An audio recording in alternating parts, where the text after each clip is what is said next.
सन् 1966 देखि 1976 को एक दशकसम्म चलेको सांस्कृतिक क्रान्तिको नाममा माओ सेतुङले राष्ट्रलाई लगभग भस्म नै बनाइदिएका थिए।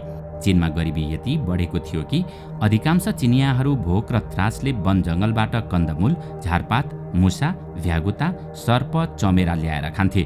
त्यस्ताका अगम र असहाय गरिबीमा परेका र हाल जीवित रहेका बुढापाकाहरू आज पनि खाद्यान्नलाई पूजा गर्छन्।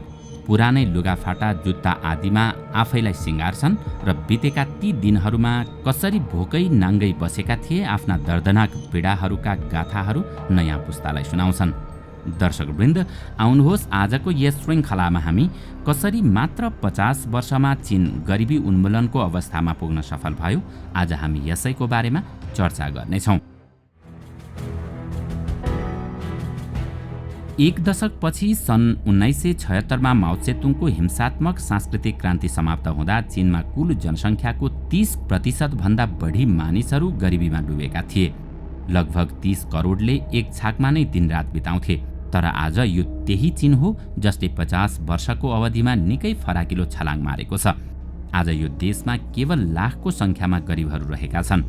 झन्डै 1.5 अर्ब जनसङ्ख्या भएको देशमा यो कुनै सङ्ख्या नै होइन। अब चीनले घोषणा गर्न मात्र बाँकी छ कि यो देशमा गरिबी उन्मूलन भइसक्यो। सन् 2014 देखि 2019 को 5 वर्षको अवधिमा मात्रै 6.8 करोड चिनियाहरू गरिबीको प्रपञ्चबाट निस्किए। भनिन्छ यस अवधिमा हरेक दिन 37,000 चिनियाहरूलाई गरिबीको रेखादेखि माथि ल्याइयो। चीनमा गरिबी हटाउन जापानदेखि एसिया डेभलपमेन्ट बैंक र अमेरिकादेखि अन्य देशहरूमा रहेका चिनियाहरूको पनि गतिले भूमिका छ। तर जे होस्, चीनमा गरिबी हटाउन त्यहाँको सरकारले चालेको केही पाइलाहरू अर्थात् रणनीतिहरू भने निकै उल्लेखनीय छन्। त्यसो त माओको देहान्तपछि राष्ट्रको अर्थव्यवस्थालाई रूपान्तरण गरेर विश्वव्यापी ढङ्गमा सुदृढ बनाउनु डेङ सियाओपिङका लागि एउटा चुनौती नै थियो। उनले आफ्नो एउटा कोठे झुण्ड बनाएर चीनमा विकसित राष्ट्रहरूमा झैँ पुँजीवादमा आधारित उदार बजार व्यवस्था, पुँजी निवेश र खुला आदान प्रदानको ढोल नै पिटे। चीनलाई एउटा परिमित ढाँचाको सम्पन्न मोडरेटली प्रोस्पेरियस राष्ट्र बनाउनतर्फ लागे। बिरालो कालो होस् कि सेतो, मुसा मार्यो भने भइगयो नि भन्ने मान्यतामा रहेर चीन आफ्नै प्रकारको समाजवादमा अघि बढ्न थाल्यो। हेनरी किसिन्जरले सन् 2011 मा प्रकाशित आफ्नो पुस्तक अन चाइनामा देङको सोचलाई विश्व अँगाल्ने प्रकारको प्रवृत्ति भनेका छन्। देङले सबैलाई खेल्न दिए, विकासको नाममा अहिलेसम्म कहिल्यै चीनभित्र नपसेका राष्ट्र, संस्था, व्यक्ति आदि सबैलाई भित्र्याए। सन् 1989 मा तियानमेन स्क्वायरमा विद्यार्थी आदिको सग्लो विरोध र प्रजातन्त्रको खोजमा होमिनेहरू समेतलाई देङले लत्याए। सन् 1988 मा भारतका प्रधानमन्त्री राजीव गान्धीसँग सन् 1962 को युद्धपछि प्रथम पटक अघि बढ्ने मार्गहरू खोले। चीनको विकास चौतर्फी भयो। व्यापार, वाणिज्य, उद्योग धन्दा, बिजुली, बाटोघाटो, खेतीपाती आदिमा चीनले काँचुली नै फेर्यो। वर्षेनी घरेलु मोठ आयमा नै 6 देखि 9% को अभिवृद्धि दर देखियो। समुद्र तटमा रहेका पूर्वका राज्यहरू बेइजिङ, तियानजेन, साङ्घाई, ग्वाङदोङ, फुजियान धन र सम्पन्नताका नयाँ प्रतीकहरू बने। यी सबैमा विकासको मूल फुटेपछि गाउँ बस्ती, ससाना सहर आदिमा पनि प्रगतिका झिल्काहरू देखिन थाले। गाउँलेहरू श्रमिकका रूपमा लाखौंको संख्यामा नगर आदितिर पस्न थाले। कम्युनिस्ट पार्टी अझै बलियो भयो। विकास बिस्तारै सोसिँदै गाउँघरतिर पुग्दा गरिबहरूले श्वास फेर्ने मौका पाए। देङले सन् 1978 देखि 85 मा प्रणाली सुधार कार्यक्रम सुरु गरे, जस अन्तर्गत सरकारले तलै घर परिवारमा पुगी आधारभूत सुविधाहरू उपलब्ध गराउन थाल्यो। सन् 1986 देखि 1993 को अवधिमा चीन सरकारले गाउँ गाउँ घुसेर हरेक राज्यमा 331 गरिबीले थिचेका ग्रामीण इलाकाहरू पत्ता लगाए र सुविधाहरू पुर्याए। सन् 1992 देखि 2000 मा 7 वर्षीय गरिबी उन्मूलनको रणनीति अघि ल्याए, जसलाई सरकारको मुख्य कार्य भनी घोषणा गरियो। सन् 2011 देखि 2020 सम्म चीन सरकारले गरिबीलाई टार्गेट गरी सिधै घर परिवारभित्र पस्ने अठोट गरेपछि स्थिति सफलताको चुलीमा पुग्यो। सन् 1978 देखि 2020 सम्म यी 5 रणनीतिका कारण माथि भएको विकासको प्रतिफल तलैसम्म पुग्यो र तलै गाउँघरमा विकासका धाराहरू अविरल बग्न थाले। आज चीनमा गरिबी घट्नुको अर्को कारण चीन सरकारले विकास प्रणाली र प्रशासनलाई बनाएको नौलो र उत्तरदायी स्वरूप हो, जसले विभिन्न स्तरमा प्रशासनिक पद्धतिलाई सुगठित गर्यो। जस्तो कि सन् 2016 मा 7,75,000 सरकारी कर्मचारीलाई गाउँ बस्तीमा पठाइयो। यी मध्ये धेरै नै कम्युनिस्ट पार्टीका सदस्यहरू थिए। सबैलाई 1 देखि 3 वर्षभित्रमा गरिबी हटाउन गर्नुपर्ने कार्यक्रम दिइएको थियो। खटाइएका हरेक कर्मचारीले के कसो गर्दैछ भनेर निगरानी राखिएको थियो र उत्तरदायी बनाइएको थियो। कम्युनिस्ट पार्टीका सदस्यहरू भएकाले दिलो ज्यान लगाएर भूमिका निभाउनेहरू प्रशस्तै थिए। सबैले सग्लो फलदायक काम गर्नै पर्ने थियो। यस्तै चीनमा गरिबी घट्नुको अर्को कारणमा चीन सरकारले गरिबी उन्मूलन कार्यक्रममा यति यथेष्ट मात्रामा धनराशि अघि राखिदियो कि संसारका अरू कुनै राष्ट्रहरूले सायदै यसो गर्न सक्लान्। सन् 2016 देखि 2020 को निम्ति मात्रै पनि 13 अर्ब अमेरिकी डलर यी कार्यक्रमहरूका निम्ति छुट्याइयो। चाइनिज डेभलपमेन्ट बैंकले 57 अर्ब डलर गरिबी उन्मूलनका निम्ति अघि राख्यो।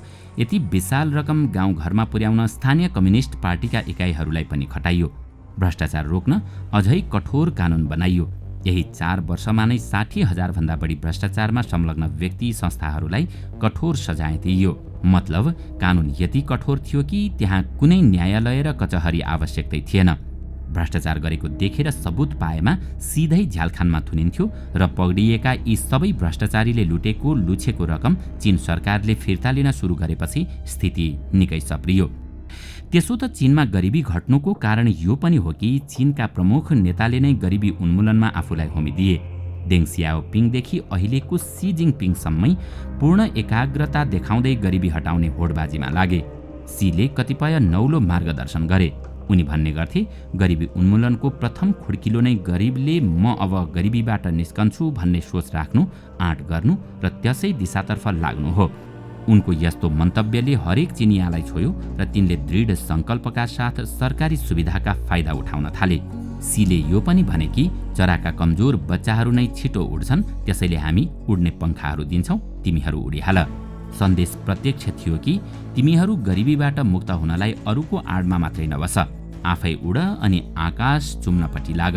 सीले सरकारी कर्मचारी र कार्यालयहरूले गरिबी हटाउन विभिन्न मार्गहरू, योजनाहरू तय गर्दै ठूला रिपोर्ट पुस्तक आदि तयार पारेको कुरामा छड्के हान्दै भने, गरिबले सांख्यिकी र रिपोर्ट बुझ्दैन। उसले केवल 3 छाक खान, दैनिक आय रोजगारी र बस्ने आवास बुझ्छ। तसर्थ खाना, आय र रोजगारी पुर्याऊ। उनीहरू कहाँ रिपोर्ट, सांख्यिकी र दस्तावेज होइन। सीले अति नै स्पष्ट ढङ्गमा सफलता ल्याउन सरलता अपनाउनु पर्छ र सरलता अपनाउन आफू पनि गरिबीको रापमा परेको स्थिति महसुस गर्न सक्नुपर्छ भन्ने भावना अघि राख्दा गरिबीले सताएकाहरू अब मुक्ति पाउँछौँ नै भन्ने मार्गतिर लागे। चीनमा जति विकास हुँदै गयो उति विभिन्न क्षेत्रहरू बीच विषमता गहिरिँदै गयो। समुद्र तटमा रहेका साङ्घाई, बेइजिङ, फुचियान र ग्वाङडोङ जस्ता राज्यहरूमा विकास आकाशियो। अर्कोतिर दक्षिण पश्चिम क्षेत्रका राज्यहरू सिचुवान, तिब्बत, सिन्चियाङ र युनानहरू अझै पछाडिए। त्यस स्थानमा पनि एउटा नौलो रणनीति तयार पारियो। पूर्व पश्चिम समागम नामक कार्यक्रम अनुसार पूर्वतिरका धनाढ्य 10,000 कम्पनीले पश्चिमतिरका 10,000 गाउँहरूलाई सहायता पुर्याउँदै विभिन्न विकासमूलक कार्यक्रमहरू अघि बढाए। निजी क्षेत्रले यसरी गरिबी उन्मूलन कार्यक्रमहरू अघि बढाए। निजी क्षेत्रले गरिबी उन्मूलन कार्यमा सिधै भाग लिन थाले। सन् 1994 को 8-7 योजना अन्तर्गत 8 करोड गरिबहरूलाई सन् 2000 भित्र गरिबीको रेखादेखि माथि ल्याइयो। जमिन विकास, नगद अन्नमा जोड, रुखपात र पशुप्राणीमाथि विशेष ध्यान, सडक र बिजुली गाउँसम्म, आधारभूत शिक्षा र स्वास्थ्य सुविधा सबै थिए यस योजनाभित्र। सान्गुई चाउ र यानयुनले चिनिया एकाडेमी अफ एग्रिकल्चर साइन्सेस अन्तर्गत गरेको एक अध्ययन अनुसार सस्तोमा दिइएको ऋण, कामका लागि खाद्यान्न र सरकारी आर्थिक सहयोगले यति प्रभाव पार्यो कि यी सुविधा पाएका ग्रामीण क्षेत्रको विकास दर 7.5%, राष्ट्रिय दर 7% भन्दा माथि रहन गयो। प्रत्येक परिवारको आय चिनिया युआन 648 देखि बढेर 1337 पुग्यो र गाउँ विकासमा सामुदायिक भूमिका खेल्न स्थानीय अगुवाहरूले नै ठूलै मौका पाए। त्यसो त बेइजिङबाट पठाइएको विकासको कार्यक्रम, धनको पोको, खाद्यान्नको डोको र रोजगारी आय बढाउने प्रणाली तिब्बतका सुदूर गाउँसम्म पुग्यो पुगेन भन्ने कुरो कसरी थाहा पाउने? अनि गरिबीले छिन्न भिन्न रहेको परिवारमा ठ्याक्कै पुग्यो कि पुगेन भन्ने प्रश्नले चीनलाई पनि नसताएको होइन। तर चीनमा एउटै राजनीतिक दल र कैयन दशकदेखि त्यसैले नै सत्ता सम्हालेको त्यहाँ 2 समानान्तर प्रणाली निर्माण गरियो। एउटा सरकारको अनि अर्को कम्युनिस्ट पार्टीको। माथिदेखि तलैसम्म यी दुवै प्रणालीले एक अर्काबीच गरिब गुरुवाह कहाँ शीघ्र र प्रभावशाली ढङ्गमा पुग्ने होडबाजी मात्रै होइन, एक अर्काको काम दायित्वमाथि निगरानी र नियन्त्रण पनि गर्ने भए। अर्थात् सरकारी तन्त्रलाई कम्युनिस्ट पार्टीका सदस्यहरूले राजधानी बेइजिङदेखि युनानको गाउँसम्मै निगरानी राख्न थाले। जहाँ सरकारी तन्त्र फेल खान्थ्यो त्यहाँ पार्टीले आवाज उठाइहाल्थ्यो। अर्कोतर्फ जहाँ पार्टी असफल हुन्थ्यो त्यहाँ सरकारी तन्त्र सावधान भइहाल्ने भयो। माथि गएर सरकारी तन्त्र र पार्टी एउटै व्यक्ति अर्थात् सरकारी तन्त्रका राष्ट्रपति सी जिनपिङमा ठोक्किने गर्थे। यसरी सी र अन्य नेताहरूले अगाध नियन्त्रण गर्दै राष्ट्र चलाउँदा नै चीन गरिबी उन्मूलनमा अकल्पनीय सफलता हासिल गर्न पुग्यो। नेपालमा यस्तो हुनु असम्भव जस्तै छ, किनकि यहाँ केन्द्रमा एउटा सरकार, प्रदेशमा अर्को सरकार र स्थानीय निकायमा अर्कै दलको सरकार। मतलब हाम्रोमा कसरी सबै मिलेर गरिबी हटाउँ भन्दा पनि कसरी सबै मिलेर देश लुटौँ भन्ने भावना विकसित छ। अलग अलग दल अनि राजनीतिक स्वार्थले गर्दा कसैको पनि योजना र नीति कार्यक्रमहरू पूर्ण रूपमा लागू हुन पाउँदैन। काठमाडौँबाट पठाएको 1 रुपैयाँ सुदूरपश्चिममा पुग्दा 5 पैसामा परिणत हुन्छ। यस्तो छ नेपालको अवस्था। तर चीनमा भने केन्द्रबाट पठाएको धनराशिमा 1 पैसा पनि गडबड हुन सक्दैन। यसैले नेपाललाई गरिबी उन्मूलन त के, अहिले बढ्दै गरेको गरिबी रोक्न समेत हम्मे परिरहेको छ।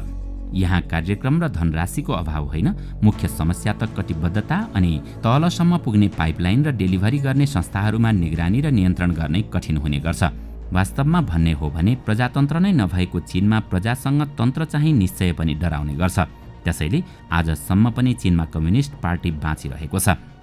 कुनै समय त्यस्तो व्यापक गरिबीमा रहिआएको चीनले कसरी मात्र 50 वर्षमा त्यसको सामना गर्यो, कसरी लगभग गरिबी उन्मूलनकै अवस्थामा ल्याउन सफल भयो, कस्तो रणनीति र पद्धतिहरू चलायो, यो विषय अहिले विश्वमै चर्चा हुने गरेको छ।